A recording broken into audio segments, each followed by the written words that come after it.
Sexta-feira Santa, por que isso? Por que as igrejas se cobrem? As imagens são cobertas dentro da igreja, né? É um pano lilás, não é, Padre Reginaldo? E por que não se come carne vermelha? Eu queria que o senhor explicasse para os leigos e para nós o porquê disso tudo. Então, a fé, ela me sustenta. A medicina, ela equilibra a minha parte química. Depressão é problema químico. Porque veja, Léo, por exemplo, que a sociedade judaica da sua época, farisaica, de 2.000 anos atrás, não acreditava que a mulher sequer tinha alma. Então veja que uma mulher não poderia ser, por exemplo, testemunha válida para um assassinato.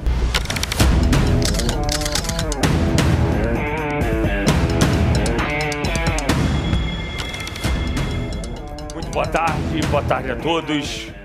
Hoje é Sexta-feira Santa, 18 de abril de 2025. O tom hoje não é um tom de festa, justamente por ser um dia santo. Minha amiga Janaína Nunes. A gente tem que lembrar que Jerusalém é uma cidade sagrada para 3 grandes religiões, né? Judaísmo, cristianismo e islã. E de algum modo, Jerusalém sempre foi o centro que convergia as atenções dessas 3 grandes religiões, que infelizmente durante muito tempo também ocasionou que houvesse muitas guerras. Então, Jerusalém é uma coxa de retalhos da arqueologia, pedras sobre pedras, onde a gente tenta revisitar essa história de Jesus, visitando sítios sagrados a partir daqueles elementos que são, é claro, a arqueologia, o estudo científico, né, da história material, mas é claro também as igrejas, as tradições, principalmente os franciscanos, a Igreja Católica, que passa por todos esses lugares e desde o 4º século, com a Rainha Helena, mãe do Imperador Constantino, Santa Helena, vem aqui e ergue todas essas igrejas. Então é uma mistura, por isso é tão importante você estar com alguém que conheça da arqueologia, da história, da tradição, estar com um líder espiritual que pedra por pedra você vê em qualquer lugar, não é verdade? Mas aqui o que a gente faz é trazer vida a essas pedras e deixarem elas falarem e divulgarem essa mensagem de Cristo. Sexta-feira Santa, por que as igrejas se cobrem? As imagens são cobertas dentro da igreja, né? É um pano lilás, não é, Padre Reginaldo? E por que não se come carne vermelha? Eu queria que o senhor explicasse para os leigos e para nós o porquê disso tudo. Com grande alegria, nós fazemos a nossa quaresma, que ela termina na quarta-feira ou na quinta-feira ao meio-dia. A partir de quinta-feira, nós, na Igreja Católica, começamos a chamada o Tríduo Pascal. Na quinta-feira à noite, nós temos a missa do lava-pés, a instituição da Eucaristia e a instituição do sacerdócio. No final desta missa, não tem bênção final e Jesus é guardado na lateral, onde começa a guarda do Santíssimo, lembrando quando Jesus foi para o Horto das Oliveiras, quando Judas traiu Jesus Cristo com um beijo, e ele, a partir dali, começa todo aquele processo de apanhar, de ser apresentado a Pilatos, de Pilatos, Anás, Caifás, de Caifás para Herodes, Pilatos. Aquilo que você falou, aquele momento importante, é lá na igreja de Galicanto, onde ele é içado dentro de um poço. Eu também me emocionei muito lá, chorei muito. Todos os anos eu vou à Terra Santa. Então, a sexta-feira para nós, ela é um feriado e é um dia de abstinência de carne e jejum. Jejum que é você sair da mesa, você, por exemplo, deixar o café da manhã ou no almoço, você sair com fome, e o jejum tem um sentido de autodomínio. Eu tenho domínio sobre o meu corpo, não é o corpo que manda em mim.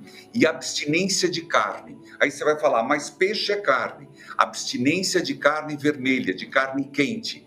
Que neste dia, o único sangue a ser derramado seja o sangue de Cristo. É claro que não tem muito sentido uma pessoa hoje abster-se de carne e comprar, por exemplo, camarão, comprar, por exemplo, bacalhau. Por que não tem sentido? Porque o objetivo é penitência. Que penitência é essa que eu tenho que comer, vou comer bacalhau? Eu quero fazer essa penitência todo dia. Então hoje é dia de você realmente comer o suficiente para ter forças.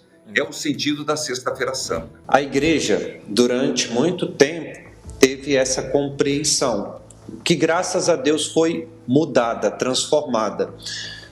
A gente entende, como o Catecismo da Igreja diz hoje, que o suicídio é uma falta grave. Está escrito lá, mas tem uma complementação muito interessante, né? Que existe como que um entendimento da Igreja quando isso é acentuado por uma doença. No caso, vamos falar de depressão. Quando uma pessoa está tomada por uma depressão, assim, de tal maneira que ela vai perdendo, assim, o sentido daquilo que é a vida. Ela já não tem, assim, ali um parâmetro daquilo que é certo e de que é errado. Então, essa falta, ela é amenizada, não deixa de ser uma falta grave, né? Mas o que leva uma pessoa a um gesto tão extremo, uma falta dessa, é alguém que não vê mais um propósito na vida e que acha que aquela atitude é a única maneira de se livrar daquela dor que ela está sentindo, né? O padre Reginaldo sabe, assim, para você ter uma ideia, só no Brasil, nos últimos 3 anos, algumas dezenas de padres cometeram suicídio. Para você ter uma ideia, né? Então a gente se vê diante de números que são alarmantes. E a igreja entende hoje, assim, que a última palavra quem dá sempre é Deus. Então, hoje é possível fazer o que a gente chama de exéquia, né? A assistência espiritual à família, a bênção também para aqueles que cometeram suicídio. Mas eu aproveito aqui o espaço que a gente está tendo, mais uma vez, já que estamos nesse clima de Páscoa, de enaltecer a vida, de você entender que a sua vida é um dom de Deus, e que mesmo que você pense que está vivendo numa escuridão completa, que parece que não tem mais fim, tem esperança no seu coração de que isso vai passar de verdade, né?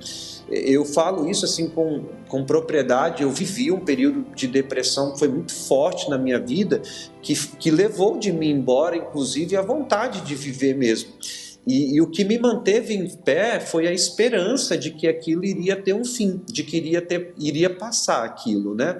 Aí você imagina, por exemplo, alguém que perde um ente querido por conta de uma tragédia dessa, ainda não receber da igreja a ternura e a misericórdia para aquele momento, né?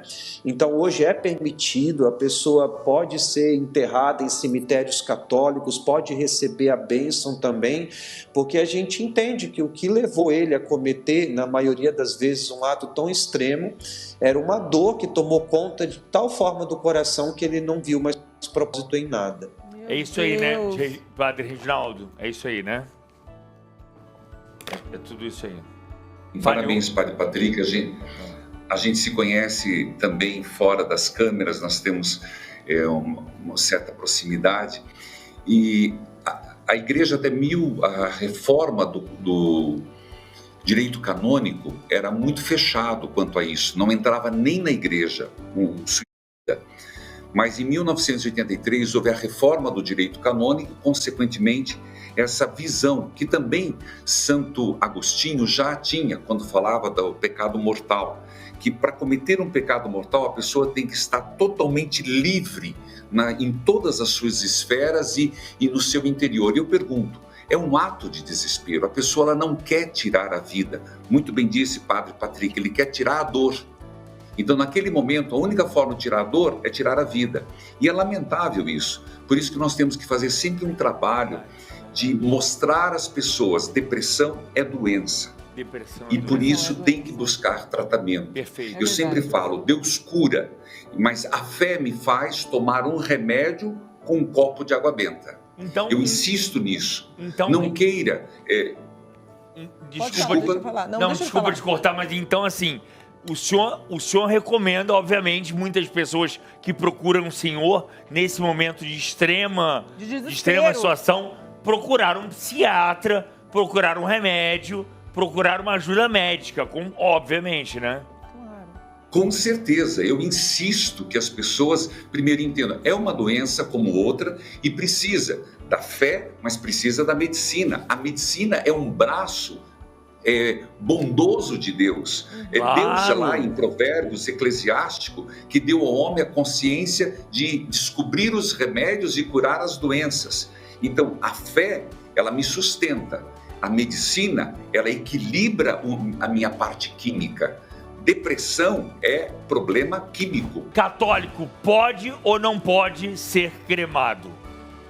Pode. Pode? Desculpa, Patrick, pode falar. Não, vai lá, Padre Manzotti, vai. É Não, isso pode, mesmo, qualquer... né? Desde que se tenha a intenção nossa, da igreja, né? Somos pó e para o pó um dia voltaremos também. Olha, nós vamos perceber... Mas no passado não era assim. No passado não era assim. Mas a gente, assim... Você vai perceber, quando a gente começar a viver o tempo da Páscoa, né, que vai os 50 dias depois da Páscoa até Pentecostes, a igreja vai começar a meditar nas missas as aparições do Cristo ressuscitado. Por exemplo, o Isaac falou sobre o encontro de Jesus com Maria Madalena. Num primeiro momento, Maria Madalena não reconhece o Cristo que está diante dela, né? Se foi você que levou daqui, diz onde está que eu vou buscá-lo. Os discípulos de Emaús não reconhecem o Cristo que caminha um dia inteiro com eles. Os próprios discípulos têm dúvida, né? Acham que estão vendo fantasma, aquela coisa toda, porque Cristo traz um corpo glorificado. Nosso corpo ressuscitado também vai ser um corpo glorificado. Não é esse corpo que a gente tem aqui, né, que vai sair do cemitério, do túmulo, sabe? Esse mesmo corpo. Não, será um corpo glorificado, um corpo à semelhança de nosso Senhor também. Então, as cinzas, desde que você tenha essa compreensão, que não seja uma superstição, essa coisa toda, né? Você pode até, inclusive, ter assistência da igreja, fazer... Quando teve a tragédia de Brumadinho, havia algumas pessoas aqui de Paropebas, né? E uma delas foi cremada lá em Minas Gerais e as cinzas veio para cá. Na igreja a gente fez um momento da exéquia, né? De encomendação. Então é nesse sentido, se não for uma superstição de que você não quer ser enterrado porque isso, mas se for com a mesma intenção da igreja, minha compreensão, né? Aquilo que eu sei um pouco, não tem nenhum problema. Ô Isaac, como o Papa Francisco é visto pelos católicos em Israel? E por todos, né? Não só católicos, não, em Israel. Em Israel, tá. Em Israel. Tá. Bom, ele é visto, eu diria que de uma maneira com muito bons olhos, né? A gente pode falar aí que ele é um dos poucos papas, a gente pode dizer, que visitou Israel, que fez essa viagem à Terra Santa. Desde a gente pode falar do apóstolo Pedro, né, de São Pedro, a gente teve o Papa Paulo VI, Papa João Paulo II, e depois, salvo engano, os padres podem me corrigir, mas o próprio Papa Francisco, que veio aqui, fez sim suas peregrinações, inclusive falando sobre o papel das mulheres, né, como ele tenta modernizar, se a gente puder usar essa palavra, algumas coisas. Ele inaugurou uma igreja que é basicamente dedicada às mulheres na Bíblia, que é a igreja do Quinalto, vai mais profundo na cidade de Maria Madalena, de Magdala, né? Então acho que é isso tudo muito significativo, porque aí a gente pensa também, ele trouxe essa mensagem a respeito de como que Jesus, no próprios evangelhos, ele revoluciona a função, o papel que as mulheres tinham na sociedade. Porque veja, Léo, por exemplo, que a sociedade judaica da sua época, farisaica, de 2000 anos atrás, não acreditava que a mulher sequer tinha alma. Então veja aqui, uma mulher não poderia ser, por exemplo, testemunha válida para um assassinato, para qualquer tipo de crime que houvesse, ela não poderia ir diante de um tribunal e testemunhar. Mas olha como que tudo é revolucionado no cristianismo e que o papel das mulheres é reinventado e elas têm um papel muito mais importante. Qual que foi a primeira testemunha ocular do maior acontecimento da história da humanidade, da ressurreição de Cristo? Maria Madalena. Uma mulher. É isso. Eu não sei se... Então... Tá, pode terminar, Isaac. Então, assim, você vê como que até esse símbolo do Papa Francisco, inaugurando, né, e veio sobre os seus anos aí assentado, né, no Vaticano, a descoberta do vilarejo onde Maria Madalena viveu, morou, e ele inaugurar essa igreja, eu acho que já diz tudo da sua importância aqui também em Israel.